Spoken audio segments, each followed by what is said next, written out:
Hey guys, in this video I'll be comparing the specs of the IIIF150 Ultra with the IIIF150 Raptor to see which of the two devices packs the best specs. If you're new here, kindly subscribe and turn on notifications for the latest tech updates. So without further ado, let's dig in.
So as you can see guys, both devices are packed with impressive specs. The IIIF150 Ultra has a 200MP camera. It's the first rugged phone with a 200MP camera, but the device is powered by the Helio G99, which is very disappointing guys. The brand should have gone for a much more better 5G powerful processor instead of using the Helio G99. Because of the Helio G99, there'll be lots of drawbacks when using the cameras of this phone, especially the main camera of this device. The main camera is flagship tier, but it just wouldn't be able to reach its full capabilities because it is powered by the Helio G99.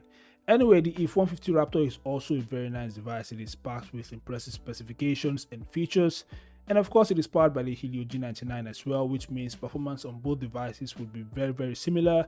But these are just my thoughts. Both devices are great devices with impressive specs. What do you guys think? Feel free to share your thoughts in the comment section below.